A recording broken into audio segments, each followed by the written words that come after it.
Every day in my life, at my house, begins virtually the same way. The alarm goes off. I roll myself out of bed. I go straight to the coffee pot.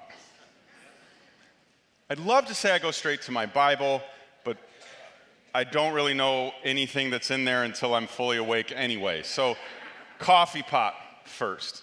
And once I get my bearings, then it's time to do the thing that I have struggled to enjoy, but because I do it with such regularity, I feel like I've got to find some meaning in this most mundane of tasks. With 4 children in my house, I have to make 4 lunches every single morning. Every single morning. 4 sandwiches. So to get the process more efficient, we spend extra money to have somebody else make us a sandwich and put it in a bag, and they cut the crust off and everything, which my kids love. We give them a Gatorade instead of like something healthy, right? If you're looking for the healthy life, you aren't going to find it at the Petersen house or in a Petersen lunch. Peanut butter and jelly. Usually a bag of chips, or do Cheetos count as chips? Are they a chip? We don't really know what Cheetos are, do we? But we love them, and my kids especially love them, so we always give them a bag of chips. And then every childhood requires a Little Debbie snack for lunch. Our personal favorite are the cosmic brownies. If you grew up in my generation, you maybe remember the good old days when they had walnuts on top of the brownies. But then they went cosmic, which we're not entirely sure what that means either. And then just for good measure, to kind of believe that we're doing something healthy, we give our kids a cheese stick. 4 in a row. We got to do that 4 times in a row. And it just feels like a chore every time, every day. And that's the nature of every chore, right? Is when it's something that you gotta do. When it's something that you should do, and you got to do it and you should do it on a daily basis, those are kind of the perfect ingredients for mundane. It's not unlike the ingredients for a perfect lunch, right? You got to take those things, you put them together, and this is what you got. You've got something you just do. And because you do it with regularity, it can lose its fun, it can lose its meaning. But what I'm learning is that there's more to the story. Not only in the lunch, but I'm not the only one that lives that way. As soon as I said this, you started thinking of the thing in your life. And here's what's interesting. The University of North Carolina did a study where people self-reported on their level of happiness and meaning in their work. So maybe you don't make lunches every morning, maybe you don't have to take care of little children, but you have to get up and you got to go do this thing that's going to hopefully make you some money that can allow you to pay your bills and stay in your home. And you maybe do the same thing over and over and over again. So these people reported, and here's what's interesting. They found that most people report, 75% of the people reported actually, a high level in happiness, but a low level in meaning. So there are people, just like you and just like me, that are doing kind of the same routine every single day, and they're saying, hey, I'm happy, but I don't know that I have this sense of purpose. I don't have this deep sense of meaning in my life. In fact, the New York Times did its own study and found that 50% of people say they do not feel a certain level of significance in what they do every single day. We literally just go through the motions. Survive it. Make it through, get to the end so you can do the thing that you want, so you can do the thing that you think gives you significance. And that same New York Times study had an author connected to it, and this is what he wrote in his column. His name's David Brooks. He said, "There is no income level at which people are not desperate for meaning." He goes on to say, "The churches, synagogues, and mosques of the world are filled with people who need moral purpose in their life." Moral purpose, moral meaning, moral significance. We don't want to just make the lunch every day. We don't want to just go to work every day. We don't want to just change another 15 diapers today. We don't want to just. We want it to matter. We want it to be more. We want to come alive, right? This is how all of us feel to a certain degree. And so what's interesting to me, the question I have is, why here? Why church? Why do people come here to find it? What is it about this place, or these people, or this truth, or this Jesus, that people go, there's something there that makes me feel like there's something more here? Maybe it's because here, meaning finds us instead of us having to find meaning. Maybe it's here that significance gets leveled off, and we literally find the level playing field of where we live and what we do and what this life is all about. And so I've been wrestling with an idea that might disappoint you. It might come off as the rug coming out from underneath you. Because I believe that there is no such thing as a higher calling. I really believe that. I believe that those of us that are spending every day trying to figure out what's better than what I'm doing, because there's got to be something better that I could do that I'm not doing, right? There's got to be something with more meaning, more eternal significance. That's what us Christians often will say. I want to do something of eternal significance. And we'll call it a higher calling. And we'll look at people like pastors and church staff members and priests, and we'll say they found their higher calling. And if you're a missionary, you found a higher calling, right? Like, those are the things that really matter, and the stuff that the rest of us do doesn't. So if that's disappointing to you initially, I hope that by the time we're done talking, that you agree there is no such thing as a higher calling. There's actually something better. And Paul talked about this all of the time. In virtually every single letter that he ever wrote, which means most of the New Testament that you find in the Bible, runs on these tracks. Is Paul encouraging us to remember, to know, to embrace the fact that God has a call on your life, and sometimes, maybe all the time, that call is not the same thing as your job. This is what he says in one of those letters. He says, "Work willingly at whatever you do, as though you were working for the Lord rather than for people." Now, understand the context here. This is a weird context. What Paul is actually writing at this point in this letter to slaves. He was living in a culture where that was acceptable. And he wrote part of his letter to the slaves and how they were supposed to work for their masters. But I think what we need to do is apply it to our bosses as employees.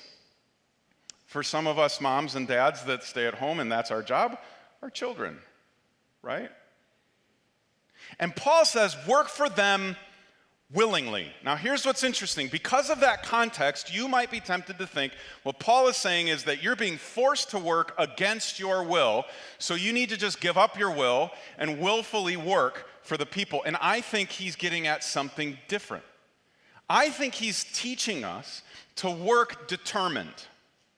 I think he's teaching us to work focused.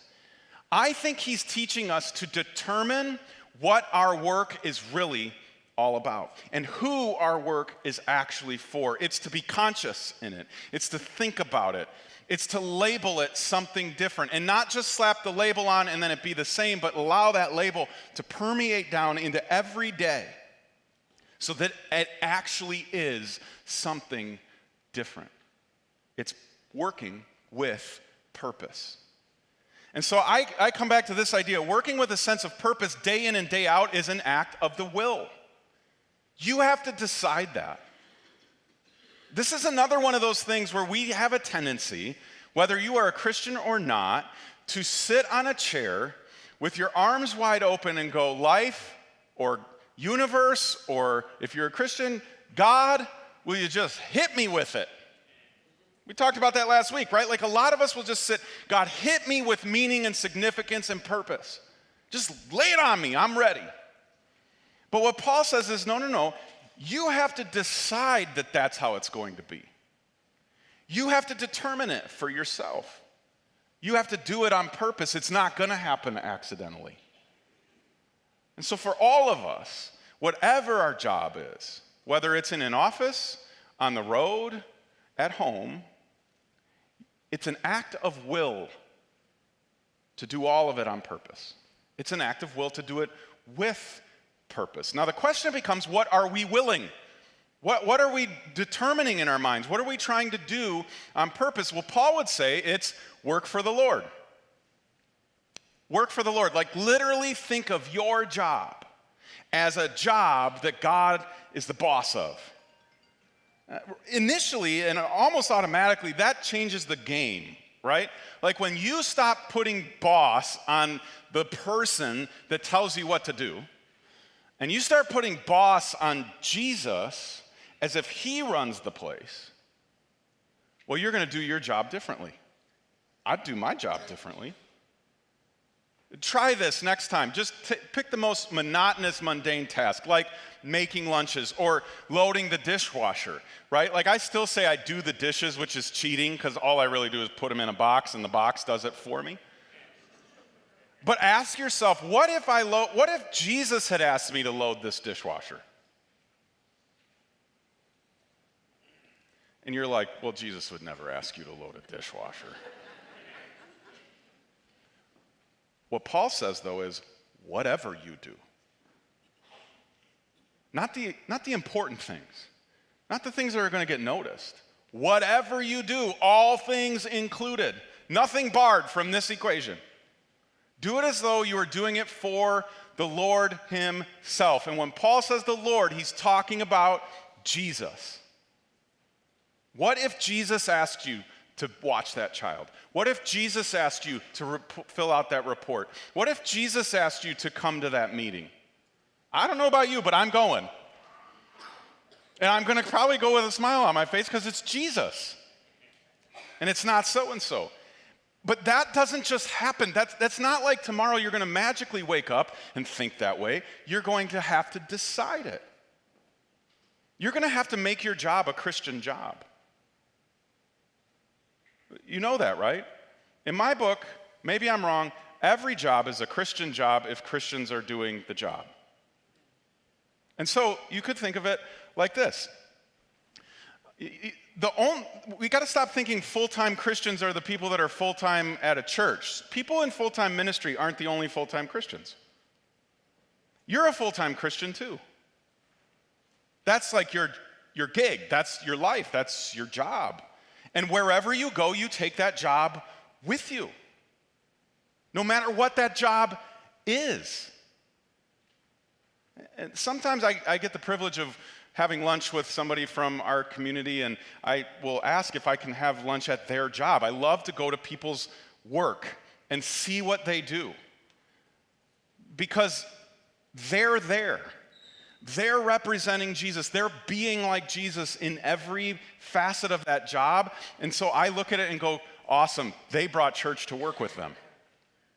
You see, what we do so often is we bring work to church with us, and we kind of go, God, will you please lift this burden? Will you make me feel better about this? Will you help me get through this? And instead, maybe what we're called to do is bring church to work because we're full-time Christians. And when we start to think that way, when we start to embrace that, we will start to realize there's no such thing as a higher calling because we all have the same one. And we'll come back to that idea. I'm not saying there's no such thing as a high calling. I'm saying there's no such thing as a higher calling. Now, I think Paul wrote about this over and over again because in all of his journeys, he traveled all over his part of the world and sharing the truth of who Jesus was with people. And he met all kinds of individuals, and I think he'd seen so many examples of what this looked like. And one of them was, in my mind, stood out above the rest because it's so cool what God did with Lydia. Lydia was an individual that lived in a town called Philippi, and that should sound familiar because we have a book in the New Testament, which is a letter by Paul to a church in Philippians, which is a town, it's the Philippian church in Philippi. And Lydia lives there, and what's interesting is that church probably met in her house. Let me show you what I'm talking about. Paul heads into town. He says, on the Sabbath, this is actually Luke writing, he says, on the Sabbath, we went a little way outside the city to a riverbank where we thought people would be meeting for prayer, and we sat down to speak with some women who had gathered there. Now, we've got to understand the picture that we're reading, and then I'll read this last sentence. We are outside of town with God-fearing people that are all women. This is a group of take-it-for-granted people in that day and age. If you were God-fearing and you were female, nobody had the time of day. This is why you're outside by the river, not inside in the town center. One of those women was Lydia from Thyatira, a merchant of expensive purple cloth who worshiped God. Now, here's what's so unskippable. It doesn't say Lydia was a staff member at the local church. It doesn't say Lydia was a pastor. It doesn't say Lydia was a missionary. It doesn't say Lydia was chosen by God for a higher calling. It says Lydia was a merchant. She had a job. In fact, not just any job, she was a successful businesswoman. And she's the one that Paul comes across. She's the one that Paul highlights. And instead of picking someone to highlight, or Luke picks someone to highlight that's really big and important and has all kinds of influence and could be that whole like, hey, we got them, he says, we found a merchant named Lydia, and she sold cloth. Now, the purple cloth, by the way, from her town was very on demand because it was for royalty. So if you were rich and you were important, you wanted this cloth that she sold. Purple was the sign of royalty. Now, here's what's interesting. She hears what Paul teaches. She becomes a Christian. Her whole family and household becomes a Christian. This is what we read next. She and her household were baptized, and she asked us to be her guests. And if you read on, Lydia gets a little pointed with this. She says, listen, if you really believe that I'm a Christian, then you're going to come stay at my home. I mean, this is hospitality on like speed. Right? Like she is intent on having them over to her house. It's not like you need a place to stay. Yeah, I guess so. It's I want you to come to my house. I want you to gather in my house. And then when you skip down to the end of the chapter, they actually had left town and they came back to her. And odds are they would come back to her home over and over again. Odds are that the church that started to form and started to gather together were meeting in her home. The merchant's home. The businesswoman's home. The church was not gathering at some nice building on the corner of town. It was in her home. And I wonder if in Lydia's mind, her income started to change purposes. And instead of something to pay the bills, instead of something to go on vacation with, instead of her own creature comfort kind of things, her job was a fundraising initiative for the church It was keep the lights on, not for her, for her church. And all of a sudden, her job became something different. She saw her work as a means to a totally different end than anybody else would have. And so perhaps our jobs are simply a means to an end. And I've been saying this a lot lately, but I think it's so important. We think of means to an end as less than. It means it's not important, right? It's what we care about is the end. But the definition of meaning is that something is a means to an end.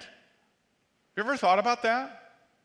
Your vacuum cleaner has meaning in your home because it's a means to a clean house. And so we need to stop shying away from seeing ourselves or our jobs as a means to an end, because we all want meaning. We got it if we understand Lydia's example, what Paul drives us to, what Luke drives us to, what Peter drives us to, what Jesus drove us to. Is that maybe the reason God gave you your job is not because the job is the end, but the job is about something more. Not long before he passed, C.S. Lewis was being interviewed.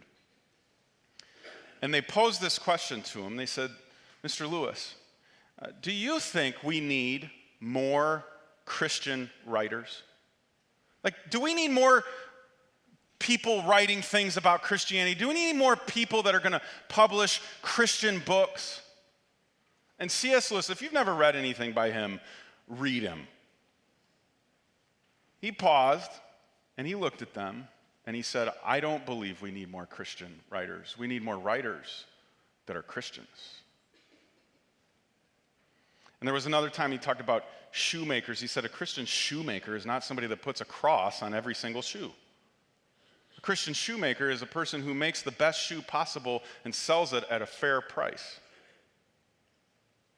And what if you and I started seeing ourselves as that?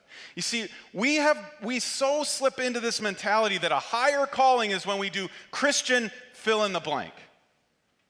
And I think what Paul drives towards is no, it's fill in the blank as a Christian. Because what we don't want to ever do, because it would be counter to the Great Commission, it would be counter to our mission as a church. Jesus said, go out into the world, not run from the world, not create a bubble where you have a Christian version of everything. You go out there and you be a Christian in the world so that they learn what Christians are really all about, which will teach them what Christ is really all about. My hope for you is that you stop looking at your job as an end. Is that you stop looking at your job as this thing you just got to do every day because you just got to do it. And you start seeing it as part of something bigger that God has called you to. That you might embrace this idea that there is no such thing as a higher calling. No such thing as the next level. There's no such thing as like the super Christians and the rest of us. It's we're all called to the same purpose. Be like Jesus, everywhere, all the time, with everyone.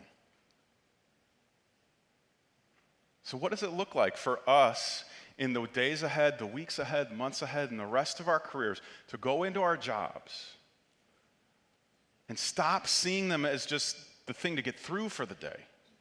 We start seeing them as an environment in which we can act on our high calling as Christians. Now, I love when our faith and the real world, like sociology and psychology and all these big studies by these big universities, coalesce and they come together. And it's sometimes where it's like you look at the study and you're like, well, Jesus could have told you that, and you could have skipped all the money and you could have skipped all the work. But Harvard did this big study. And what they did was they tried to find the 4 things that you can put into your job that will give it more meaning. And I think the 4 things are brilliant. I want to walk you through them. Understand, though, that I think they come from Jesus. I think they come from Paul. They just don't know that yet.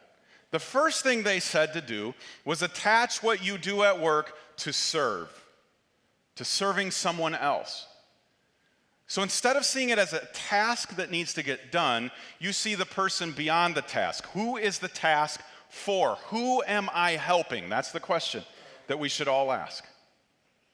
And for some of us, that's really easy. There's like an immediate kind of I'm serving my boss, I'm helping my coworker, I'm helping my child, I'm helping my neighbor, right? Sometimes that's easy. But if we don't have a direct connection to the end user, we need to get the end user in our mind. So if we work at a factory and we're putting a couple gears together, like that's our station, and we put them together and it passes along like that. I know robots do a lot of that these days, but like if that's just our job, don't think about the gears. Think about the person who's going to own the machine that has the gears in it. And when you put those gears together, every time you're thinking about that person, you are serving that person. You are helping their life get better. I mean, think about how much meaning is in the person's life who puts microwaves together. They serve us like 100 times a day by helping put that machine together. We have Hot Pockets because of microwaves. And if the person putting it together was thinking about those things, I believe having your face in their mind instead of the task at hand, all of a sudden the task at hand has meaning. It wouldn't be unlike if we started to see everything we did as for Jesus. And we say all the time, you're never more like Jesus than when you serve someone else. So make your job about serving other people. Attach a person to the task. The second thing they say to do is what they call job crafting. And job crafting is you look at the job you have, and there might be a lot of parts of that job that you don't like. But in your mind, you find the thing that gives it meaning for you. It might not be the same for everybody else, but for you, like what's the little thing you can do in the big thing that gives it meaning? My favorite example of this is at Disney World, and you won't be surprised that I'm going to talk about Disney World every once in a while. But there are individuals who get paid to sweep the streets of all of the major parks. And I look at that job and I go, it might be nice to be out in the sun all day, but most people would say that's not a job I want. But what's so cool about the people that work at Disney is they job craft. And a few years back, there was one individual who had his broom and he had his bucket that he sweeps into the broom, and he decided he was going to do something a little different. And he filled that bucket thing with water. And then he took his broom, dipped it in the water, and he started drawing on the sidewalk in water. Which means eventually it's going to evaporate, but in this moment you're going, this is incredible. That's Mickey Mouse, or that's Donald Duck, or that's Goofy. And it was such a big hit with so many people. Do you know that the people that sweep the streets at Disney World now get training from the animators from the movies on how to draw the characters? That's job crafting. All of a sudden, cleaning up turned into entertaining someone else. And their favorite part are the kids that gather around, the adults that gather around. They found meaning. What does that look like for you to job craft, to go, I may not love all of the tasks that I've got to do, but there's this thing that I could kind of focus on and make it about that would give it real meaning for me. The third thing that they say is invest in positive relationships. Not only do you do it for someone, do it with someone. And I know that some of you right now are going, that's going to be kind of hard to do because I don't really like anybody that I work with. There's got to be one. There's got to be one person that you could build some kind of friendship with. For Lydia, she was working with Paul. That relationship fueled the meaning in what she was doing. It was the people that would come into her home that fueled the meaning for what she was doing Monday through Friday. So find the relationship, somebody that you can do this alongside of. And if you literally can't find anybody else, then here's what I think you should do. Get in a community group and tell your community group, I don't like anybody I work with, but I like you. And so I want you to hold me accountable for thinking this way about my job. That I'm going to start doing it for the Lord. And I'm going to start thinking like Lydia and seeing it as more than just a job. Will you help me? And then the last thing they say to do is remember why you do it. If you are a parent, this is where you think about your kids. If you're a grandparent, you think about your grandkids. If you're just married, you think about your spouse. If you're single, you think about the relationships that you're able to foster when you're able to go to the movie or go to the dinner or hang out at somebody's house and order pizza. That's why you do it. Us, we don't do it for the money. Make it about the people. Because here's reality for each and every one of us. If you call yourself a Christian, if you follow Jesus, if he's the boss of your life, then we all have the highest calling. And if we all have the highest calling, then there's nothing higher, right? If we're all at the maximum, this represent Jesus all day, every day level, then there's nothing above that. So you can stop waiting for the higher calling on your life. Jesus already called you to it. You just got to engage in it. You've got to recognize that and make it about something more. You have to decide. It's an act of the will to do it in and day out. And so for Lydia, these 4 things that she did, she was helping other Christians in her town. That's what she made it all about. And the job crafting part was she saw her job as a means of funding and facilitating this church, not just the things that she sold. We already mentioned the people that she did that with. And the reason she did it, the why, was to make Jesus famous.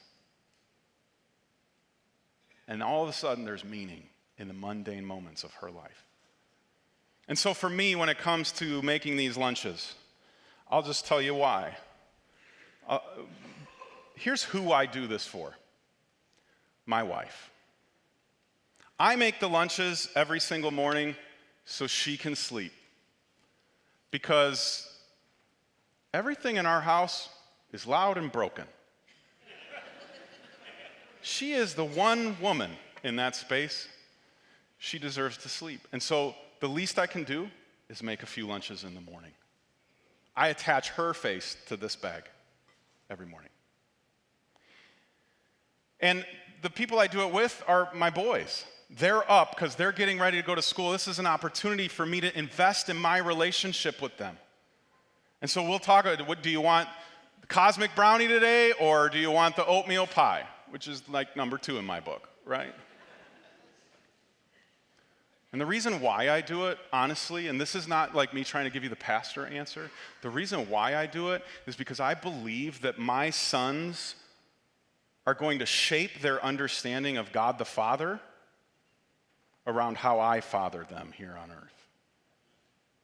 And I want them to know that God the Father cares about them and provides for them, just like Eric had said, meets all of their needs. Now, the job crafting part for me, I had to get creative because there's only so many different arrangements in the bag that you can make of those snacks. And so I decided I'd make every bag a doodle. And I would find a picture from my kid's favorite cartoon, and then I draw that on the bag for them. Because I really enjoy drawing. I really enjoy a little bit of art. I'm not overly artistic, but I can do that. And so I decided this is fun for me, and I can turn on SportsCenter with my cup of coffee, and I can draw a few doodles on some paper bags, and I enjoy that. And all of a sudden, that task that was so mundane and so monotonous is something entirely different. So when I say something like there's no such thing as a higher calling, it's because I believe there's no such thing as a better lunch. There's no such thing as the next level up when it comes to this. It's got to be done, and I should do it, and I got to do it every single day. So it was not about find something better to do, it was do this better. And I believe that what Jesus calls us to is not you finding something better to do, it's do what you do better.